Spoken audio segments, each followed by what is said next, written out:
우리 옆 사람하고 인사하겠습니다. 다 하나님의 은혜입니다. 라고 인사하겠습니다. 한 번 더 인사하겠습니다. 복을 주신 대로 감사합시다. 라고 인사하겠습니다.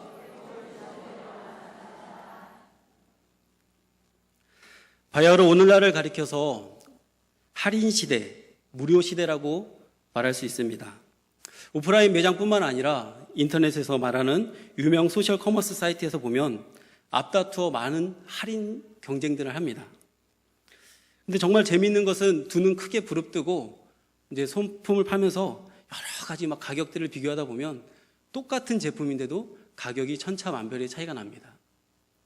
그렇게 여러 가지 비교하다가 막 수고한 끝에 가장 저렴한 것을 딱 얻었을 때 그때의 기쁨이란 다들 경험해 보셨습니까 혹시? 게다가 내가 산 제품보다 누군가가 더 비싸게 샀다. 그것을 알게 되면 이상한 쾌감이 듭니다. 그죠? 예. 그림 한번 보여주시겠어요? 예. 할인해가지고 저거를 내가 얻었다면 굉장히 기뻐요. 근데 저 제품을 누군가가 물어봤더니 더 비싸게 샀다 그러면 우리는 왠지 모르게 기쁘다는 거예요. 쾌감이 있다는 거예요. 근데 이렇게 많이 할인받아서 구매하는 것도 참 기분이 좋은데 훨씬 더 기분 좋은 게 있습니다. 뭐냐면 공짜로 무엇인가를 얻게 되었을 때입니다. 우리 주변에 잘 둘러보면 생각보다 많은 부분들 공짜로 얻어지는 것들이 많이 있습니다. 몇 가지 예를 들어보면 타이어 3개 사면 1개 공짜. 그러니까 공짜라는 단어들이 굉장히 많습니다. 그리고 제주도를 다녀올 때도 보면 항공 티켓을 구매하는데 똑같은 사이트에서 똑같은 비행기 티켓을 구매하는데 잘 찾아보니까 어느 쪽은 비행기 티켓 내장값하고 여긴 똑같이 내장값인데 성산포 유람선 내장 포함 돼 있더라고요. 그러니까 두 눈만 잘 크게 뜨고 살펴보면 생각 외로 우리 주변에 무료로 얻을 수 있는 것들이 많다라는 것이죠. 잘만 하면 같은 가격에 무료, 공짜, 더 많은 혜택을 받을 수 있다라는 것이죠. 요즘 젊은이들은 참 스마트합니다. 많은 부분들 똑똑합니다. 다른 말로 한다면 조금도 손해보기 싫어합니다. 손해보면 못 견뎌합니다. 그렇기 때문에 이런 것들을 비교하고 찾다 보니까 때로는 결정이 늦어질 때가 있습니다. 바로바로 딱딱 사지 않고 늦어진다는 것이죠. 더군다나 나중에 나보다 더 싸게 산 사람을 알게 될 때 얼마나 또 마음이 어렵습니까? 또 무료였던 것들이 때로는 무료였던 것들을 다시 내가 돈 주고 사야 된다라든지 이런 상황들이 되면 마음이 어려워지는 겁니다. 얼마 전까지는 뭐 주신다고 했잖아요. 공짜라고 뭐 주신다고 했는데 없어진 거예요. 나중에 보면 그 물건을 사고 싶은 마음이 사라지더라는 것이죠. 그동안 할인받던 제품, 공짜로 받던 것들인데 이제부터는 할인 없이 다 제값. 그러니까 소비자 입장에서는 비싼 값을 주고 지불해야 된다는 것은 사실 받아들이기 쉽지 않다는 거예요. 단통법이란 것을 알고 계시죠? 2014년도 10월 달에 단통법이 나왔어요. 그 전까지만 해도 젊은 세대들은 사실 휴대폰은 공짜로 얻는 거야, 공짜로 사는 거야 라는 개념이 많았습니다. 왜냐하면 통신사만 이동해도 그렇게 별 크게 많은 돈 들이지 않고 휴대폰을 얻을 수 있었기 때문에 그래요. 그래서 단통법이 나온 다음에 많은 사람들이 막 분개했어요. 아니, 지금 휴대폰을 쓰는 사람이 얼마나 많은데 더 우리에게 혜택을 주지는 못할 망정? 아니, 단통법을 만들어서 자기들 배만 불리겠다는 거야? 라면서 많은 사람들이 분개했다는 것이죠. 저도 그 중에 한 명입니다. 여러분, 공짜 인생, 무료 인생, 그런 거 잘 찾는 사람들을 요즘 사람들은 똑똑하다고 합니다. 단연 무료 인생과 공짜 인생을 이야기할 때 빼놓을 수 없는 민족이 있는데 바로 이스라엘 백성, 오늘 오전에도 목사님 말씀해 주셨던 그 만나 세대입니다. 출애굽 2세대죠. 우리가 잘 알다시피 호렙산에서 시내산에서 그들은 하나님의 말씀을 받아 들었습니다. 그리고 드디어 약속의 땅으로 출발했어요. 근데 민수기 14장에 나와 있는 것처럼 가데스 바네 사건에서 그들이 밤새 울며 하나님 마음을 아프게 한 결과 하나님께서 한 사람도 그 안에 들여보내지 않겠다라고 말씀하십니다. 그러면서 그들은 여호수아와 갈렙만 빼고 모든 성인이 다 죽을 때까지 그 광야를 뺑뺑이 돌기 시작합니다. 하나님이 뺑뺑이를 돌리는 거예요. 민수기 14장 33절 말씀 한번 같이 읽어볼까요? 시작. 너희의 자녀들은 너희 반역한 죄를 지고 너희의 시체가 광야에서 소멸되기까지 40년을 광야에서 방황하는 자가 되리라. 그러면서 하나님께서 신명기 29장 5절 말씀에도 보면 그들을 데리고 다니면서 옷도 헤어지지 아니하게 하고 신발도 헤어지지 아니하게 하면서 그들을 계속 방황하게 하는 거예요. 그러면서 또한 중요한 게 뭐예요? 만나와 메추라기를 40년간 먹이셨다는 겁니다. 우리 출애굽기 16장 35절 말씀 읽어볼까요? 시작. 사람이 사는 땅에 이르기까지 이스라엘 자손이 40년 동안 만나를 먹었으니 곧 가나안 땅 접경에 이르기까지 그들이 만나를 먹었더라. 그들이 뺑뺑이 돌면서 한 것이 무엇입니까? 딱 한마디로 말한다면 불안당 노릇밖에 하지 않았습니다. 실컷 하나님한테 말씀은 듣고 이렇게 해야 된다고 말했지만 그들은 거기서 40년 동안 방황하면서 그냥 하나님이 만나와 메추라기를 내려주시면 그거 받아먹는, 아무것도 하지 않았다는 거예요. 출애굽기 16장 8절 말씀 한번 읽어볼까요? 시작. 모세가 또 이르되 여호와께서 저녁에는 너희에게 고기를 주어 먹이시고 아침에는 떡으로 배불리시리니 이런 여호와께서 자기를 향하여 너희가 원망하는 그 말을 들으셨음이라. 우리가 누구냐? 너희의 원망은 우리를 향하여 함이 아니요 여호와를 향하여 함이로다. 하나님께서 그들에게 끌고 다니면서 했는데 이제 그들은 공짜 인생, 무료 인생이 됐습니다. 만나와 메추라기를 아침 저녁으로 먹고 그리고 38년 동안 낮에는 구름기둥, 밤에는 불기둥으로 하나님이 가게 하면 가고 멈춰서게 하면 멈춰서고 그냥 그렇게 하면서 오늘날로 말한다면 땀 하나 흘리지 않고 그냥 방황하기만 했던 거예요. 출애굽기 40장 36절에서 38절 한번 읽어보겠습니다. 시작. 구름이 성막 위에서 떠오를 때에는 이스라엘 자손이 그 모든 행진하는 길에 앞으로 나아갔고 구름이 떠오르지 않을 때에는 떠오르는 날까지 나아가지 아니하였으며 낮에는 여호와의 구름이 성막 위에 있고 밤에는 불이 구름 가운데 있음을 이스라엘의 온 족속이 그 모든 행진하는 길에서 그들의 눈으로 보았더라. 그 기간 동안 그들은요 농사를 짓지 않았습니다. 그 기간 동안 그들은요 전쟁 해본 적이 없습니다. 아침 저녁으로 내려주시는 만나와 메추라기를 걷어서 먹었는데 제가 이것을 대충 계산해 보니까 40년 동안 그들이 먹은 돈이 2조 원치 먹었습니다. 2조 원치. 하나님이 그들을 40년 동안 2조 원치 공짜로 먹이신 거예요. 한마디로 그들은 공짜 인생, 무료 인생을 살아왔고요. 그리고 공짜 인생, 무료 인생이 너무나도 몸에 익숙해져 있는 길들여진 사람들이다라는 것이죠. 그런데 오늘 본문을 보면 모세는 바로 이 출애굽 2세대, 만나 세대에게 다시금 신신당부하는 겁니다. 이제 너희가 저 약속의 땅에 들어갈 것이다. 거기서 정복전쟁이 끝난 다음에는 너희가 바로 시내산에서 받은 그 계명들을 철저하게 지켜야 된다. 그러면서 강조했던 명령 중에 하나가요. 너희가 1년에 3번 여호와에게 얼굴을 보여야 된다는 겁니다. 출애굽기 12장 17절, 출애굽기 34장 23절에서 24절 말씀 한번 읽어보겠습니다. 시작. 네, 모든 남자는 매년 3번씩 주 여호와께 보일지니라. 네, 출애굽기 34장도 동일한 말씀이에요. 신명기 16장 16절 말씀에는 근데 여기에 뭐가 플러스 돼요. 광야 40년 동안 공짜 인생을 산 다음에 추가된 내용입니다. 한번 읽어보겠습니다. 시작. 너희 가운데 모든 남자는 1년에 3번 곧 무교절과 칠칠절과 초막절에 내 하나님 여호와께서 택하신 곳에서 여호와를 배웁되 빈손으로 여호와를 배웁지 말고. 3번 올라오는데 중요한 게 뭡니까? 빈손으로 오지 말라는 겁니다.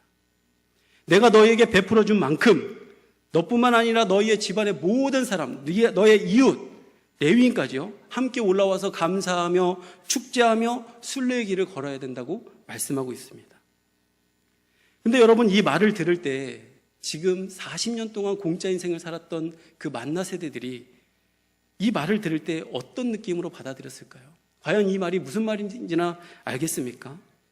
계속해서 모세가 얘기할 때 알겠어요 이제 아유 귀에 딱쟁이 앉겠어요 그만하세요 아마 이런 마음으로 들었을 수도 있어요. 알겠다고요. 그만하시라고요. 제발 약속의 땅에나 들어가게 해달라고요. 이제. 그리고 우리가 들어갔을 때 거기서 정말 하나님이 그런 수확물을 주신다면 우리가 설마 입 싹 닦겠습니까?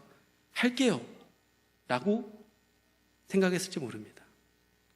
그리고 어쩌면 그들은 그들 앞에 지금 요단 서편에 31개의 왕들을 부셔야 되는데 그들이 더 마음속에 염려됐을지 모릅니다. 지금 뭐 수학이 뭐야? 지금 저 왕들이나 다 내쫓은 다음에 하는 얘기 아니야. 그런 생각을 할 수 있다는 것이죠. 그런 사람들을 보면서 모세는 계속 걱정이 되는 거예요. 너희가 정말 그 땅에 들어가서 땀 흘려 소출을 얻었을 때 여태까지 불안당했던 너희가 과연 하나님 앞에 절기를 지킬 수 있겠느냐. 출애굽기 23장 16절에 보면 맥추절을 지키라. 이는 내가 수고하여 밭에 뿌린 것의 첫 열매를 거둠이니라. 내가 수고하여 밭에 뿌린 것의 첫 열매다. 그러니까 수고하는 모습들이 이제 나타나는 겁니다. 그들이 소출을 위해서 내가 땀 흘렸는데 근데 이제 도리어 하나님 앞에 무엇인가를 드려야 된다? 그것은 그들 40년 인생 동안 경험해 본 적이 없습니다. 이건 상식적으로 논리에 맞지 않는 것입니다. 아까 무료로 말했던 것처럼 요즘 통신사들이 더 잘 되면 통신비를 내려주고 더 많은 혜택을 줘야지 왜 단통법이란 것들을 만들고 왜 소비자들에게 더 무겁게 하지? 이거 역행하는 거 아니야? 라는 그런 기분이 든다는 것이죠. 모세는 그들에게 닥칠 문제가 염려가 됩니다. 그들이 정작 들어가가지고 자기들이 수고하고 땀났을 때 분명 자기 공로라는 것이 세워지거든요. 자기의 땀이 들어갔으니까요. 지금은 네 알겠습니다라고 하지만 정말 자기들이 첫 열매를 거뒀을 때 과연 내 말대로 할 수 있을까? 그들은 각 지파별로 받은 분깃의 땅에 딱 흩어져 살기 시작했겠죠. 그리고서 열심히 정말 농사를 짓고 한 다음에 다시 하나님 말씀처럼 자기 이름을 두신 곳에 택하신 곳에 가려고 할 때마다 자기도 모르게 떠오르는 질문이 하나 있어요. 왜 거기까지 가야 되는 거지? 우리 안에는 레위인들이 같이 함께 머물러 있는데 왜 꼭 굳이 거기까지 가야 된단 말인가? 지금 열심히 땅을 개간하고 열심히 여기서도 우리가 일을 해도 바쁜데 왜 1년에 3번씩이나 올라오라고 하나님이 우리에게 명령을 하셨을까? 더군다나요, 신명기에 와서 뭐라고 해요? 빈손으로만 안 된다는 겁니다. 출애굽기 말씀에는 얼굴을 보여라 라고 말씀하셨는데 지금은 빈손으로 오면 안 된다. 여러분, 하나님이 왜 그러셨을까요? 하나님이 우리를 힘들게 하기 위해서, 하나님이 공짜로 먹은 거 이제 받으시려고 그렇게 생각했을까요? 그런 것 때문에 그랬을까요? 근데 하나님은 그런 이유 때문에 하시지 않았습니다. 여러분, 하나님이 왜 그렇게 하셨다고 생각하십니까? 절대로 이유 없이 하나님이 그렇게 하시지 않았을 텐데요. 그것은 바로 하나님이 그들에게 더 유익하게 하기 위해서 그러신 겁니다. 저희가 만약에 우리가 그 입장이 됐다고 생각해 보세요. 1년에 3차례씩 안 올라가고 막 수확물을 거둬요. 그러면 정말 착각에 빠지는 겁니다. 내가 수고해서 거둔 거구나. 자기의 공로로 거둬들인 줄 착각할 것이 뻔하기 때문에 하나님 의지하지 않고 계속해서 밤낮 쉬지 않고 일을 하면 된다는 착각 속에 살게 될 것이 뻔하기 때문에 그렇습니다. 그것은 결국 그들이 멸망하는 것이죠. 그렇기 때문에 모세는 더더욱 계속해서 강조하는 겁니다. 말씀을 하면서 반드시 1년에 3번 하나님께 올라가야 된다. 이 3번의 절기에 참석하면서 그들은 자기의 정체성을 발견할 수 있는 거예요. 자신의 수고와 땀의 결과가 아니었고 이것은 다 하나님께서 허락하셨다는 것을 그 절기 때 올라가서 깨닫게 되는 것이죠. 자칫 자기들의 수고로 인해서 얻어진 결과라는 것을 착각을 바로 교정하는 시간을 하나님은 1년에 3번 주시는 겁니다. 유월절, 무교절, 바로 하나님이 너희들을 구원했다. 맥추절 첫 열매, 장막절, 수장절 가을의 열매. 근데 그 모든 절기 때 그 절기를 제대로 지키는 사람은요, 이 모든 것이 하나님이 하셨구나라는 것을 발견할 수 있어요. 절기를 잘 지키는 사람들은. 하나님의 역사하심을 가르치기 위해서, 그리고 하나님이 주셔야지만이 된다는 것, 하나님만이 먹이시고 입히신다는 것을 알게 하시기 위해서, 조금 더 우리에게 직접적으로 말한다면 너희들이 수고해서 얻어진 결과가 아니라는 것을 알려주기 위해서 하나님은 3번 올라오라고 하신 겁니다. 근데 정작 자기들이 그곳에 갔을 때, 수확물을 거둬들였을 때 절기를 잘 지키지 않으면, 그때 제대로 올라가서 제대로 하나님과 교제가 없으면 이것을 깨닫지 못하게 되는 거예요. 항상 질문이 남는 거예요. 왜 굳이 이렇게 하셨을까? 그러면서 오늘 본문을 통해서 저는 모세가 구체적으로 맥추감사절, 즉 오늘 77절 이 오순절을 어떻게 지내야 되는지에서 함께 말씀을 보기를 원합니다. 첫 번째로 모세는 이렇게 얘기를 했습니다. 너희가 77절을 세라는 것입니다. 신명기 16장 9절 말씀 한번 읽어보겠습니다. 시작. 7주를 셀지니 곡식의 낫을 되는 첫날부터 7주를 세어. 네, 바로 무교절부터 7주간을 세라는 거예요. 근데 여기에 원어에는 너희를 위하여 너희가 직접 세라고 말씀하십니다. 하나님께서는 77절의 날짜를 너희가 직접 하나하나씩 다 카운트하라는 거예요. 매일매일 센다는 것은 거기에 관심을 둔다는 것입니다. 그리고 눈을 떼지 않는다는 거예요. 그리고 거기서 어떤 일이 일어나는지 계속 보겠다는 겁니다. 이것을 다른 말로 한다면 하나님과 친밀한 교제를 이루면서 하나님께서 너를 어떻게 먹이실지, 어떻게 입히시는지를 네가 하루하루 계속 하나님과 동행하라는 겁니다. 그러면서 뭘 확인하느냐? 하나님께서 때를 따라 내리시는 축복. 오늘 오전에 목사님 말씀해 주셨죠. 이른 비와 늦은 비. 우리가 열심히 씨를 심고 막 그 곡식을 키우고 싶은데 하나님께서 그 비를 통해서 그 곡식들에게 생명을 부어주시는 것을 직접 다 보라는 것입니다. 6월절로부터 50일 동안 우리가 직접 카운트하면서 하나님께서 그 안에 생명을 불어주시는 것을 본 사람들은 바로 그 절기 때 갔을 때 왜 하나님이 올라오라고 했는지 의문이 남지 않는 거예요. 그러나 그것을 제대로 하지 않은 사람들은 그거 꼭 가야 되는 거야? 꼭 해야 되는 거야? 라는 의문이 남아요. 즉 모세는 하나님께서 직접 일하시는 것, 너는 단지 도구였다는 것을 너희가 깨달아야 된다는 것입니다. 물론 그들은 씨앗을 심습니다. 땀 흘려 수고합니다. 그러나 매일매일 보면서 신기한 것은 무엇입니까? 그 생명들이 살아서 자라나는 것을 보는데 그것은 내가 한 게 아니야 라는 고백이 나올 수밖에 없는 거예요. 여러분, 우리도 신앙생활하면서 마찬가지 아닙니까? 우리가 하나님 앞에서 정말 열심을 내지만 막 이렇게 하나님의 능력들이 나타나고 막 생명을 살리는 것은 우리 안에서 나가는 게 아닌 것 우리가 목도하지 않습니까? 그 자라게 하시는 하나님과 친밀한 교제 가운데 그가 하시는 것을 본 사람은 안다는 거예요. 다른 사람들은 밭에서 자란 식물들을 보면서 누가 공을 들여서 했나 보다, 아이고 잘했네 라고 말하지만 그 곡식을 다 직접 키운 사람은 어떻게 되죠? 나는 그냥 심기만 했고 이 생명을 주고 자라게 한 것은 하나님이 하신 거야 라는 것을 안다는 겁니다. 하나님과 곡식을 보면서 하나님의 일하심을 매일 경험하는 삶을 살아가는 것입니다.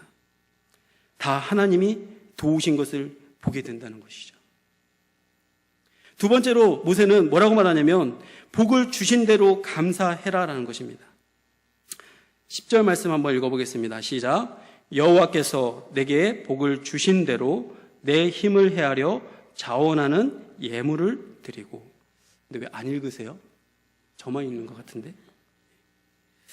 이거는 저는 다시 다른 말로 말한다면 너희들이 그동안 공짜 인생, 공짜 안경을 벗어버리고 이제 제대로 된 정당한 안경을 쓰라는 말로 바꾸고 싶습니다. 여기서 눈여겨볼 단어가 있는데요. 복을 받은 대로입니까? 복을 주신 대로입니까? 주신 대로입니다. 복의 주체가 누구냐면 하나님입니다. 복을 바라보는 관점을 어디에 두느냐에 따라서 그 복의 비율이 달라진다는 겁니다. 여러분, 우리의 관점에서 우리가 수고한 결과까지 있는데 그 결과물들이 더 커 보일까요? 그렇지 않다는 것이죠. 이미 그들은 40년 동안 공짜로 너무나 몸이 배어있는 사람이에요. 공짜일 때도 이만큼 주셨는데 내가 땀 흘려 수고했으면 더 이만큼 주셔야 되는 거구나 라는 마음이 그냥 계산법처럼 나오는 거죠. 그렇기 때문에 그들에게 뭐라고 말하냐면 너희가 받은 대로 드려라 하면 에게 이거밖에 안 돼요? 하고 작게 되는데 다시 얘기하는 거예요. 하나님이 복을 주신 것은 작아지지 않다. 작지 않다는 겁니다. 즉 네가 받은 것을 다시 제대로 보라는 것입니다. 공짜 인생을 살았던 이스라엘 백성으로서는 지금 수고하고 땀 흘려서 거둬들인 것에 대해서 만족할 수 있었겠습니까?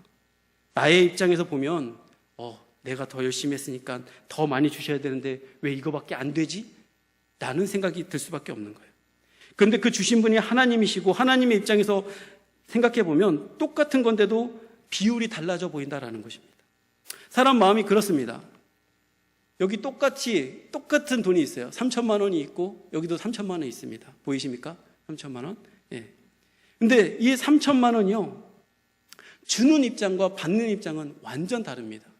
어떤 사람에게 누가 3천만 원 줬대. 그러니까 우와 대단하다, 엄청 많이 줬네, 이렇게 막 얘기를 합니다. 근데 그 3천만 원을 내가 받잖아요. 그럼 그 3천만 원이 아까 그 받았던 사람의 그 3천만 원의 가치가 아닙니다.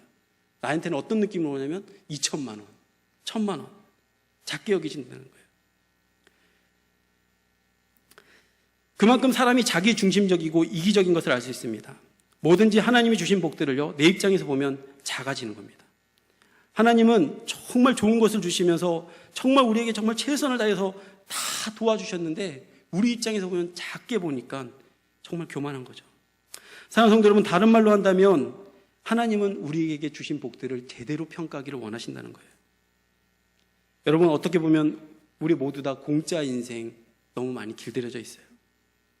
그렇기 때문에 우리 입장에서 하나님이 주신 것들을 자꾸 보다 보면 하나님 앞에 서운함만 남는 거예요. 왜 더 안 주시지?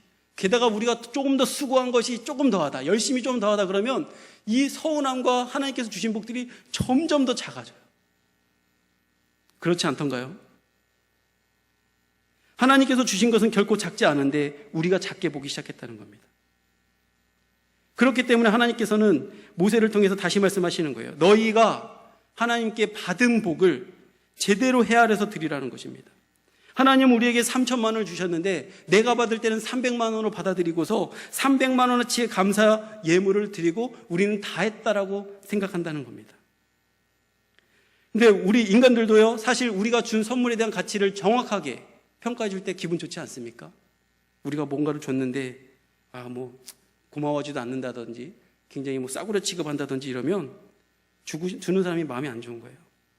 하나님께서도 하나님께서 주신 복들의 가치를 가소평가 받기를 원하시지 않을 겁니다. 그래서 감사를 듬뿍 할 때 하나님이 더 기분이 좋아지시는 거고요. 또 오늘 오전에 목사님 말씀하신 것처럼 감사함으로 인해서 연결고리가 계속 되는 거죠. 사랑하는 성도 여러분, 올해 반년 동안 우리가 받은 감사, 여러분 어떤 크기입니까? 알고 보면 정말 많은 분들이 수고했어요. 수고했기 때문에 하나님 그 수고 가운데 때로는 우리 마음속에 어떤 마음이 드냐면 하나님이 주신 복이 엄청나다는 것보다는 수고한 거에 비하면 하나님이 복을 많이 안 주셨어, 나는 이런 서운한 마음들이 있다는 것입니다. 근데 여러분 기억하십시오. 다 하나님이 도와주셔야지만이 가능했던 것입니다. 우리는 참으로 스마트한 시대에 살고 있어요. 참 공짜는 참 좋아해요. 할인받고 공짜하고 거기다 우리가 수고까지 했다면 더 많은 혜택을 받아야 되는 거죠. 그렇기 때문에 우리는 동일하게 하나님께서 교회를 위해서 헌신하였고 하나님을 위해서 내가 얼마만큼 수고했는데 더 큰 복을 주시지 않나, 이런 생각 속에 갇히면 맥주절이 오던 추수감사절이 오던 사실은 그렇게 감사할 게 없는 거죠. 다시 생각해보면 원래 우리는 공짜 인생을 누릴 존재들이 아니었던 것 다 아시죠? 사실은 우리는 죄로 인해 죽을 수밖에 없었던 존재였으나 하나님은 우리에게 공짜 인생을 누리게 하셨습니다. 그런데 어느 순간부터 우리는 너무 공짜에 익숙해져 있습니다. 그걸 당연시 여깁니다. 그리고 우리가 조금만 수고하고 조금만 하면 하나님이 마치 지금 우리가 생각하는 것보다 훨씬 더 많은 복으로 막 우리가 생각하는 것들로 막 채워줘야 된다고 막 하나님 앞에 데모합니다. 때로는 그런 것들을 받지 못하면 순간 막 하나님한테 막 화를 냅니다. 남들보다 더 누려야 된다고, 내가 남들보다 더 높아져야 된다고. 때로는 이런 열정들이 잘못되어서 쉬지 않고 막 열심히 일하면 하나님이 채워주실 거라는 착각을 합니다. 즉, 이 감사절에는 네가 어떤 존재인지를 정확하게 알아, 너의 정체성을 똑바로 알아라고 하면서 하나님이 절기를 주면서 지키라고 하는데 이것에 대한 온전한 의미가 없는 거예요. 축제를 즐기지 못해요. 우리 주변의 이웃들과 함께 하나님 앞에 예배를 드리지 못한다는 겁니다. 그렇기 때문에 하나님은 우리에게 말씀하십니다. 내가 다 복의 근원인데, 내가 다 준 건데 사실 너 뭐 했냐? 가나안 땅에 들어갈 때 이 민족들 너의 전투력으로 물질렀냐? 아니지 않니? 내가 내쫓아준 거 아니야. 이 땅 너희의 힘으로 정복했다고? 아니잖아. 다 내가 해준 거잖아. 그리고 그 땅에서 걷어들이는 곡식들 니네가 뭘 했니? 씨를 심었고 뭐 했다고? 그래서 니네가 살릴 수 있었어? 아니잖아. 다 내가 도와줬기 때문에 곡식 거둔 거잖아. 그런데 너희는 그 절기에 안 올라와서 더 일하겠다고? 올라갈 필요가 뭐가 있냐고? 불안해서 못 올라가겠다고? 사람들은 절기에 대해서 투덜투덜거려요. 꼭 가야 되냐고. 왜 3번이나 가야 되냐고. 근데 하나님은 그때마다 올라와야 된다. 걱정하지 마, 내가 지켜. 염려하지 마, 내가 다 할 거야. 나를 믿어라는 겁니다. 출애굽기 34장 24절 말씀 한번 읽어볼까요? 시작. 내가 이방 나라들을 내 앞에서 쫓아내고 내 지경을 넓히리니 내가 매년 3번씩 여호와 내 하나님을 뵈려고 올 때에 아무도 내 땅을 탐내지 못하리라.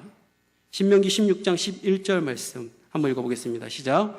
너와 내 자녀와 노비와 내 성중에 있는 레인과 및 너희 중에 있는 객과 고아와 가부가 함께 내 하나님 여호와께서 자기의 이름을 두시려고 택하신 곳에서 내 하나님 여호와 앞에서 즐거워할지니라.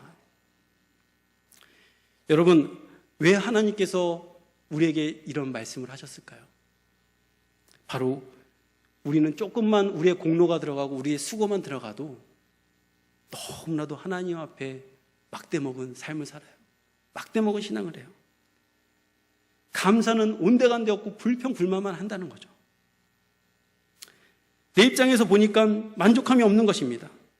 내 공로가 자꾸 내 공로에서 보니까 하나님이 자꾸 나한테 복을 주신 게 작아져 보이는 거죠. 그러나 처음부터 다시 생각해 보면 처음부터 하나님의 은혜로 시작했습니다. 무교절부터 칠칠절부터 수장절까지 계속 올라가서 그들이 깨닫는 거 뭐예요? 다 하나님이 하신 것이구나. 하나의 중간 지점에 서 있습니다. 여러분, 지금까지 우리가 막 수고하고 많은 것을 한 것 같지만 다 하나님이 하신 것입니다. 하나님이 우리를 사용하신 거예요. 거기에 사용된 것에 우리는 기뻐하고 감사해야 되는 것이죠. 여러분들의 땀과 수고와 더 큰 그 결실들이 때로는 우리가 더 많이 받아야 되지 않나라는 생각들이 문득문득 올라올 거예요. 때로는 하나님께서 조금 더 축복해 주셨으면 좋겠다라는 그런 생각들이 많이 들어올 것입니다. 그러나 이번 절기 기간에 우리는 우리의 정체성을 찾아야 됩니다. 하나님이 우리를 택하셨어요. 그리고 하나님이 이미 우리에게 너무 많은 복들을 주고 계셔요. 지금도 우리와 함께 하시면서 수많은 사역들을 감당할 수 있는 그 자녀로 부르셨고 사역자로 부르셨다라는 것입니다. 사랑하는 성도 여러분, 이번 맥주절 하나님께서 복을 주신 대로 감사하시는 저와 여러분 되길 바랍니다. 내 입장에서 복을 세지 마시고요. 하나님께서 복을 주신 대로 감사하는 자가 되기를 원합니다. 하나님은 이만큼 주셨는데 하나님 이거밖에 안 주셨어요 라고 말하면 그것만큼 불신앙이 어디 있겠습니까? 나 중심이고 교만해져 있는 우리의 교만을 벗어던지고요. 하나님 앞에 더 크게 감사함으로 하나님 앞에 더 큰 감사와 영광을 돌리시는 저와 여러분 되기를 주님의 이름으로 축원합니다. 기도하겠습니다.